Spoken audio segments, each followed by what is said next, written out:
గారి వ్యవస్థ మీద కానీ రాష్ట్రపతి వ్యవస్థలపై ఈ దేశ ప్రజలకి అపారమైన గౌరవం ఉంది అధ్యక్ష. అయితే నిన్నటి రోజున గవర్నర్ గారి చేత అసెంబ్లీలో వాస్తవాలకు విరుద్ధమైనటువంటి అంశాలు, అబద్ధాలు చెప్పించడంలో ప్రజలు పరిపాలనా వ్యవస్థల మీద నమ్మకాన్ని దెబ్బతీసే పరిస్థితి ఉందన్నది నిన్నటి ప్రసంగం ద్వారా ప్రజలందరికీ కూడా అర్థమైంది అధ్యక్ష. ప్రధానంగా నేను ఈ మాటలు ఎందుకన్నానంటే నేను మీకు కొన్ని వాస్తవాలు కూడా చెప్తాను అధ్యక్ష. ప్రధానంగా నిన్న ఇచ్చినటువంటి ఆ బుక్లో కానీ గవర్నర్ గారి ప్రసంగంలో 66 లక్షల మంది, మొట్టమొదటిగా తల్లికి వందనం గురించి అయితే 66 లక్షల మంది విద్యార్థుల తల్లుల ఖాతాల్లో సంవత్సరానికి 15,000 రూపాయలు జమ చేస్తున్నామని చెప్పించారు అధ్యక్ష. ఇక్కడ ఒక్క విషయాన్ని గుర్తుంచుకోవాలి అధ్యక్ష, ప్రతి సంవత్సరం 15,000 రూపాయలు తల్లుల ఖాతాల్లో జమ చేస్తా ఉన్నామని చెప్పారు. మొదటి ఏడాది ఒక్క విద్యార్థికైనా ఒక్క రూపాయి కూడా జమ చేసిన పరిస్థితిలే. అదేవిధంగా పోయిన సంవత్సరం కనుక తీసుకుంటే వాళ్ళు చెప్పినటువంటి స్టేట్మెంట్లో ప్రతి తల్లి ఖాతాలో 15,000 రూపాయలు జమ చేసినామని చెప్పినారు. కనీసం ఒక్క తల్లి ఖాతాలైనా కూడా విద్యార్థికి 15,000 రూపాయలు జమ చేసినటువంటి పరిస్థితి ఉందా? మీరు 15,000 రూపాయలని స్పష్టంగా అక్కడ మెన్షన్ చేసింది అబద్ధం చెప్పినట్టు కాదా అధ్యక్ష? ఏం చెప్పినారు ఎన్నికలకు ముందు? మేము వాళ్ళు మెయింటెనెన్స్ కింద 1,000-2,000 పట్టుకుంటున్నారు, మేము 15,000 రూపాయలు జమ చేస్తామని చెప్పి ఒక్క సంవత్సరం పూర్తిగా ఇవ్వకుండా ఒక్క సంవత్సరం వీరు ఇక్కడ రాసినట్టుగా 15,000 రూపాయలు ఇస్తున్నామని చెప్పింది మోసం కాదా, అబద్ధం కాదా అని చెప్పి అడుగుతా ఉన్నాను అధ్యక్ష. ఇకపోతే రెండవ పాయింట్, అసలు ఏ విషయంతో వీళ్ళు తీసుకున్నారో కానీ 22 ఇయర్స్ తర్వాత అంటే 2047 సంవత్సరానికల్లా ఈ రాష్ట్ర పరిస్థితులు పూర్తిగా మారుస్తాం, సుమారుగా ఆర్థిక వ్యవస్థని 308 లక్షల కోట్లకు చేరుస్తామన్నారు. అంటే ఈరోజు మనకు సుమారుగా 17 లక్షల కోట్లతో మాత్రమే మన ఆర్థిక వ్యవస్థ ఉంది. సో ఇప్పుడు 2 సంవత్సరాలు గడిచిపోయింది. వీళ్ళు 2047 సంవత్సరానికి 308 లక్షల కోట్లకు చేరుస్తామని, అలానే తలసరి ఆదాయాన్ని ఇప్పుడు స్వాతంత్రం వచ్చినప్పటి నుంచి ఇప్పటిదాకా కూడా 2.9 లక్షల తలసరి ఆదాయం ఉంటే ఏకంగా 55 లక్షలకు పెంచుతామన్నారు. పోయినసారి చెప్పినటువంటి గవర్నర్ గారి ప్రసంగంలో 58 లక్షలకు పెంచుతామన్నారు. ఒక 3 లక్షలు తగ్గించి ఇప్పుడు మళ్ళీ 55 లక్షలు మా టార్గెట్ అని చెప్పి చెప్పినారు అధ్యక్ష. ఇవి ఎవ్రీ ఇయర్ 15% పెంచుకుంటా వీళ్ళు ఈ అంకెలు వేయడం కూడా జరిగింది. ఎక్కడైనా సాధ్యమవుతుంది అధ్యక్ష? ఎవ్రీ ఇయర్ 15% పెంచుకుంటా జీడిపి కానీ తలసరి ఆదాయం కానీ 2047 సంవత్సరానికి 308 లక్షల కోట్ల రాష్ట్ర ఆర్థిక సంపదను కానీ అలానే తలసరి ఆదాయాన్ని 55 లక్షలకు తీసుకెళ్తామని కానీ ఇవన్నీ అబద్ధాలు కాదా అధ్యక్ష? మన మనసుకు మనకు తెలియట్లేదా? ఈ సంవత్సరం తీసుకుంటే 3 లక్షల కోట్ల రూపాయలు అప్పులు చేసి మనం ఎంత ఆర్థిక సంపదను పెంచుకుందాం? కేవలం 15.91 లక్షల కోట్ల నుంచి 17.262 లక్షల కోట్లకు పెంచినామని వాళ్ళే చెప్పినారు. అంటే ఎంత? 10.75% ఆర్థిక వృద్ధి జరిగిందన్నారు. అంటే ఇప్పుడు ఈ ఒక్క సంవత్సరంలోనే మనకు 10.75% కనపడుతుంటే అదే జగన్మోహన్ రెడ్డి గారి ప్రభుత్వంలో 2022 కానీ 22-23లో కానీ 23-24లో కానీ అక్కడ మ్యాక్సిమం మనకు 17.62% దాకా మనకి ఫైనాన్షియల్ గ్రోత్ ఉండింది.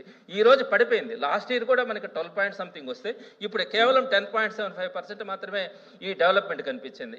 ఇవన్నీ కూడా పక్కన పెట్టి ఎవ్రీ ఇయర్ మేము 15%, ఏ రోజైనా కూడా 14 సంవత్సరాల తెలుగుదేశం ప్రభుత్వం పాలనలో ఏ రోజైనా కూడా 15% రీచ్ అయిందా? అదే వైఎస్ఆర్సీపీ 3 సంవత్సరాల పరిపాలనలో కోవిడ్ టైం కానీ తీసేస్తే మిగిలిన 3 ఇయర్స్లో కూడా ఆ డెవలప్మెంట్ ఎంత చూడండి, సుమారుగా 15 to 17% దాకా కూడా మనం చేయగలిగినాం. ఇలాంటి పరిస్థితుల్లో ఎవ్రీ ఇయర్ 15% గ్రోత్ని తీసుకొని వచ్చి డెవలప్ చేస్తామని చెప్పడం అబద్ధాలు కాదా అధ్యక్ష? ఇటువంటి అబద్ధాలు చెప్పించడాన్ని ఎవరైనా కూడా నమ్మే పరిస్థితి ఉంది ఈరోజు.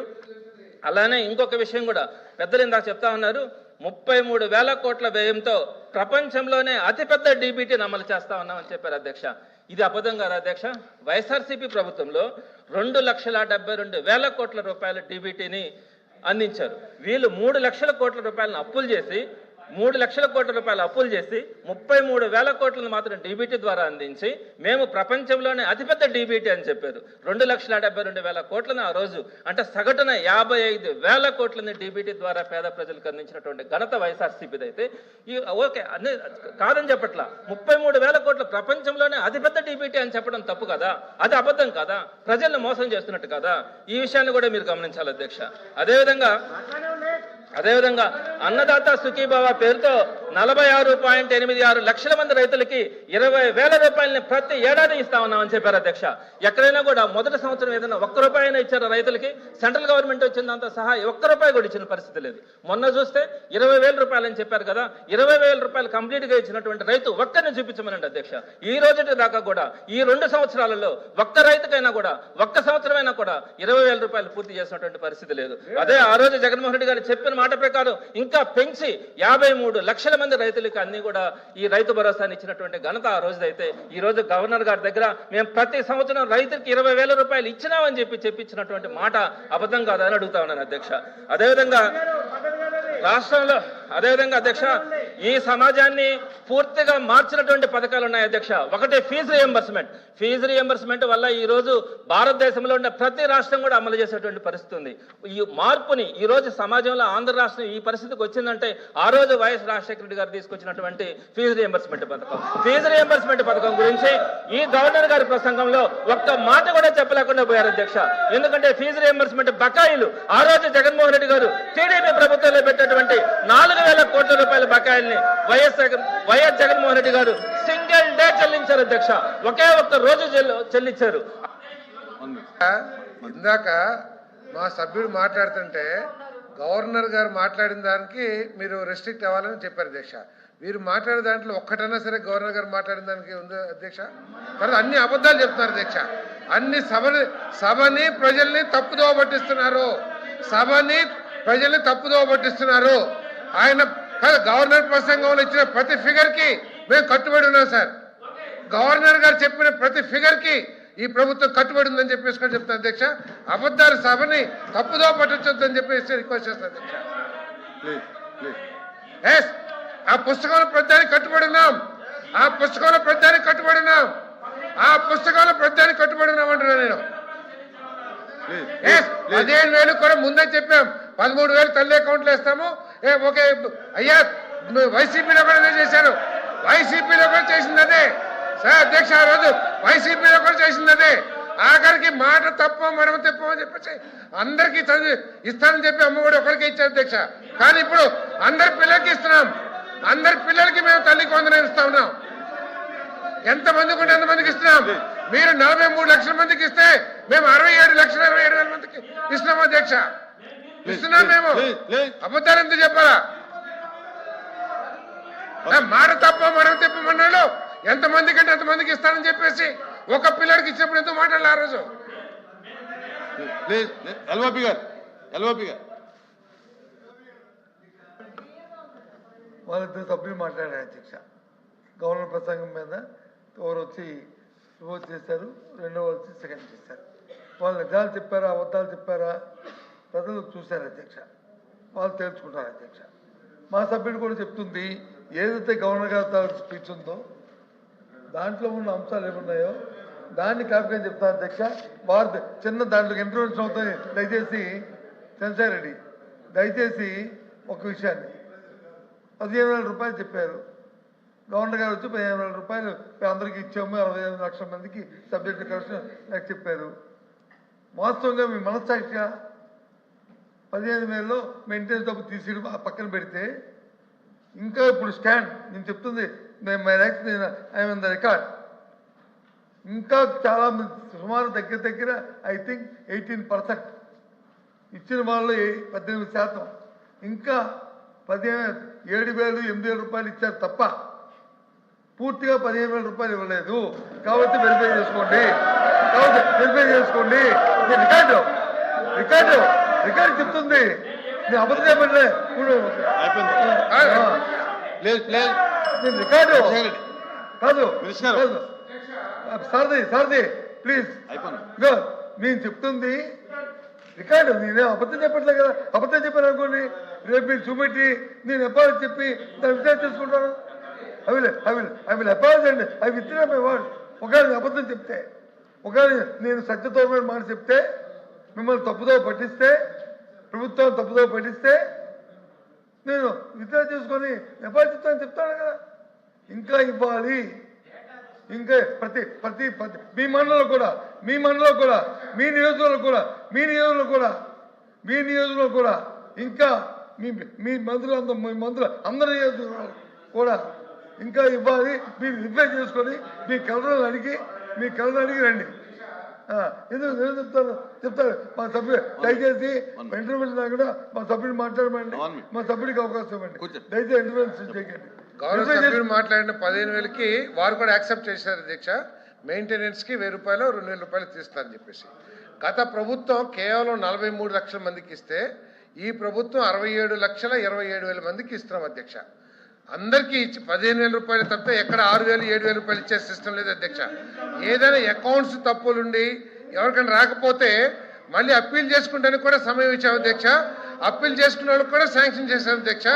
ఒకవేళ 7,000 8,000 ఏదైనా ఒక 2-3 ఏదైనా లేదా ఒక 10 మందికో ఒక 10,000 మందికో 67 లక్షలు తప్పడితే మీరు మా దృష్టికి తీసుకొస్తాం అధ్యక్ష. అంతేగాని స్కీమ్ మొత్తం 6,000 ఇస్తున్నారు, మీరు 15,000 ఎక్కడ ఇచ్చారు అని చెప్పేసి అది తప్పుతో పట్టిస్తాం అధ్యక్ష. ఎక్కడికైనా సరే ప్రాక్టికల్గా ఏదైనా ఒక 10,000 మందికో 5,000 మందికో 67,27,000 మందిలో తప్పు జరిగితే మా దృష్టికి తీసుకురండి. ఆఖరికి ప్రభుత్వం ఎవరికైనా సరే అర్హత ఉండి తల్లికి 100 రాకపోతే మీరు అప్పీల్ చేయండి, మీరు సచివాలయంలో అప్పీల్ చేయండి. అప్పీల్ చేసిన వాళ్ళకి కూడా ఇచ్చిన ప్రభుత్వం అధ్యక్ష. ఇది నేను చెప్పేది ఏంటంటే, నేను మనవి చేసేది ఏంటంటే అన్నీ కూడా 20,000 రూపాయలు ఇస్తే 20,000 రూపాయలు ఇవ్వలేదంటున్నారు. ఏది అధ్యక్ష? అన్నదాత సుఖీభావ ఇచ్చాం అధ్యక్ష. మీరు 14,000 ఇస్తే మీరు 15,000 ఇస్తారని చెప్పేసి 7,000 ఇచ్చి చేతులు ఎత్తేశారు. మేము 20,000 ఇస్తున్నాం. ఈరోజు 20,000 రూపాయలు అన్నదాత సుఖీభావ, 6,000 రూపాయలు కేంద్ర ప్రభుత్వంతో కలిపి 14,000 రాష్ట్ర ప్రభుత్వం నుంచి ఇస్తున్నాం అధ్యక్ష. మీరు ఇచ్చింది 7,000 రూపాయలు. ఆ రోజు ఇచ్చింది 7,000 రూపాయలే. ఆఖరి 1,627 కోట్ల రూపాయలు ఈ రాష్ట్ర రైతులకు ఎగ్గొడితే దాన్ని ఇచ్చింది కూడా ఈ ప్రభుత్వం అధ్యక్ష. 6 నెలల వరకు కూడా రైతులకి బియ్యం డబ్బులు ఇవ్వకపోతే 24 గంటల్లో ఇస్తున్న ప్రభుత్వం ఈ ప్రభుత్వం అధ్యక్ష. 24 గంటల్లో షేమ్ మీరు పడాలా, సిగ్గు మీరు పడాలా. రైతన్నకి డబ్బులు ఎగ్గొట్టినా మీరు సిగ్గుపడాలా. మేం కాదు షేమ్ అవ్వాల్సింది, మేం కాదు. రైతుకి ధాన్యం కొని 6 నెలలు కూడా డబ్బులు ఇవ్వకుండా మీరు సిగ్గుపడాలా. మేము 24 గంటల్లో ఈ దేశంలో ఏ రాష్ట్రంలో కూడా డబ్బులు ఇవ్వలేదు అధ్యక్ష. 24 గంటల్లో డబ్బులు ఇచ్చే ప్రభుత్వం ఇది అధ్యక్ష. బాపట్లలో 50,000 టన్నులు కొంటే మా మంత్రి గారు దాదాపు 1,00,000 టన్నులు కొన్నారు. జిల్లా వైజ్ వర్తిస్తాం మేము. మంత్రి గారు కొంచెం చంద్రశేఖర్ రెడ్డి గారు సార్ ప్లీజ్ కూర్చోండి, ప్లీజ్ కూర్చోండి.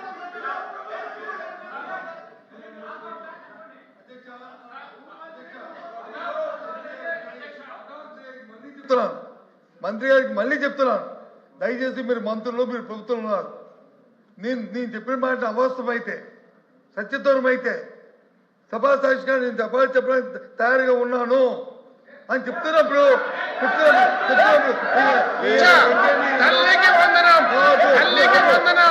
15,000 రూపాయలు 13,000 రూపాయలు నేరుగా తల్లికి అకౌంట్కి వేస్తాము. మీ దృష్టికి ఏదైనా 6,000 7,000 వస్తే 6,000 7,000 పడిందంటే ఆ లిస్ట్ మాకు ఇవ్వండి తప్పకుండా. కూర్చోండి సమంత, కూర్చోండి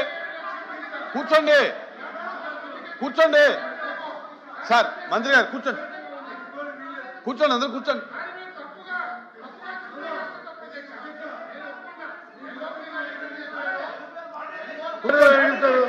మాట్లాడతారు, కూర్చోండి. ఎల్వైపీ గారు అయిపోయిన తర్వాత మాట్లాడు. దయచేసి లేదు, కూర్చోండి ప్లీజ్.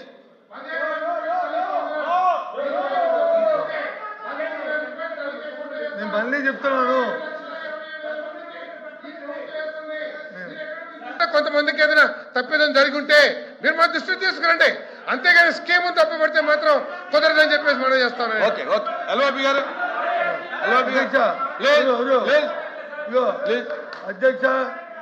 అధ్యక్ష, పెద్దల సభ, గౌరవమైన సభ. మాకు భగవంతుడు వినండి,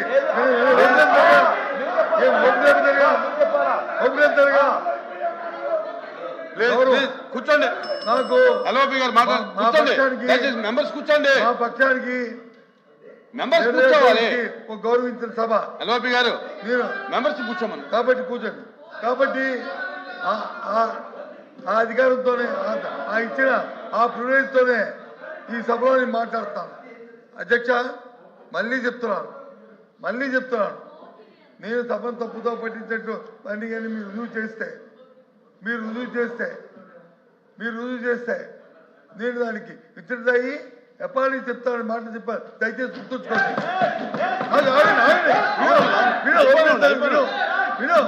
ఒప్పుకోలుగా మంత్రి గారు, అధ్యక్ష ఒప్పుకోలుగా మంత్రి గారికి ఒప్పుకోలుగా మాట్లాడుతుంది. దయచేసి అధ్యక్ష నేను చెప్తుంది ఏంటంటే మాకు తెలుసండి, నేను 15 సంవత్సరాలు మంత్రిగా చదివించి ఇక్కడ మాట్లాడాను. మీరు మాకు నీతులు చెప్పక్కలే, మాకు తెలుసు సభ సాంప్రదాయం మాకు తెలుసు, మేము సభ సాంప్రదాయం ప్రకారం మాట్లాడతాం. దయచేసి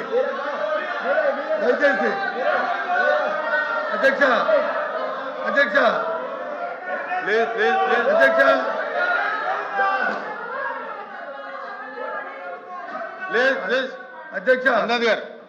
అధ్యక్ష నేను చెప్పింది ఏంటంటే మళ్ళీ రిపీట్ చేస్తాను. నేను చెప్పింది ఏంటంటే సబ్జెక్టు క్వశ్చన్ నెంబరు పర్సంటేజ్ ఇది మొత్తం ఇచ్చిన మీరు ఇచ్చిన 60 లక్షలు ఎంత నెంబర్ చెప్పారు కదా, దాంట్లో సుమారు 15%, నాట్ 15 మంది 15,000 కాదు 15% అని సుమారు సబ్జెక్ట్ క్వశ్చన్ అంకి 18 సుమారు 18 సబ్జెక్ట్ క్వశ్చన్ అంకి మీరు మీ నియోజకవర్గంలో కానీ మీ కలెక్టర్లు కానీ లేకపోతే మీ అధికారులు కానీ పిలిచి అడగండి. 7,000-8,000 మాత్రం ఇచ్చారు, ఇంకా 8,000 ఇవ్వాలి. ఇది వాస్తవం, ఇది రికార్డు. దయచేసి కాకపోతే చెక్ చేయండి, పిలిపించండి అధికారులు అడగండి అని చెప్పండి. అంతేగాని చెప్పండి అధికారులు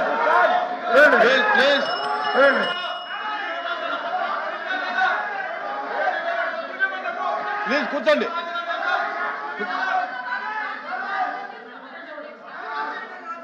కూర్చోండి. అధ్యక్ష అయిపోయింది. ఓకే అధ్యక్ష మంత్రి గారు క్లోజ్ చేయండి.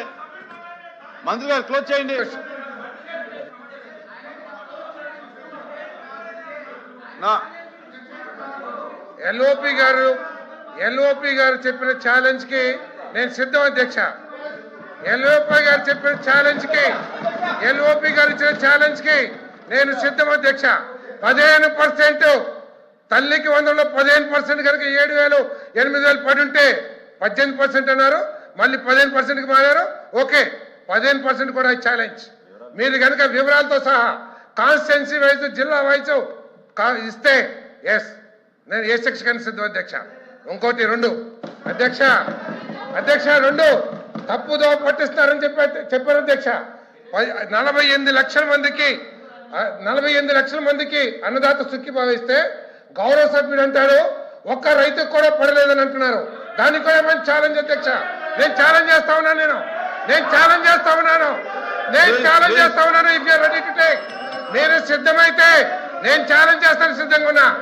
వారు గౌరవ సభ్యుడు చెప్పారు అధ్యక్ష. రికార్డ్ చెక్ చేయండి అధ్యక్ష. మీరు కేవలం ఒక్క రైతు కూడా 20,000 అయినదన్నారు. ఎస్, రండి చెక్ చేద్దాం. మీరు రికార్డ్ చెక్ చేయండి, తర్వాత డిపార్ట్మెంట్ లో కూడా చెక్ చేపిస్తాం ఎన్ని లక్షల మందికి ఇప్పించింది అధ్యక్ష. చూద్దాం. దయచేసి రైతుల గురించి మాట్లాడుతుంది కాదు అధ్యక్ష. నేను పెద్దల సభ ఎల్ఓపి గారు ఏదైతే చెప్పారో తప్పకుండా ఈ సభ గౌరవాన్ని కాపాడు అధ్యక్ష. కానీ మైక్ ఉంది కదా అని చెప్పేసి ప్రభుత్వం మీద బురద జల్లుతూ గౌరవ సభ్యు మన గవర్నర్ గారి ప్రసంగాన్ని పూర్తిగా సభని ప్రజల్ని తప్పుదో పట్టించకూడదు అంటున్నాను నేను. తప్పుదో పట్టించకూడదు. ఎస్, మేము ముందు మాట్లాడింది ప్రభుత్వం గవర్నర్ గారు చెప్పిన వాటిని సమర్థిస్తూ మాట్లాడాం. మీరు చేసేదేంటి? ఇవన్నీ కూడా అబద్ధాలని చెప్పేసి ప్రజలకు తెలియజేస్తున్నారు. ఎస్, తప్ప మీరు చెప్పేది. గవర్నర్ గారు చెప్పింది అక్షరాల కరెక్ట్. ప్లీజ్ చంద్రశేఖర్ రెడ్డి గారు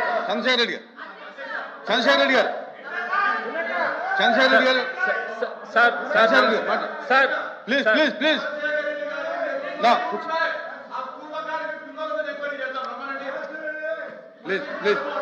చెప్తా.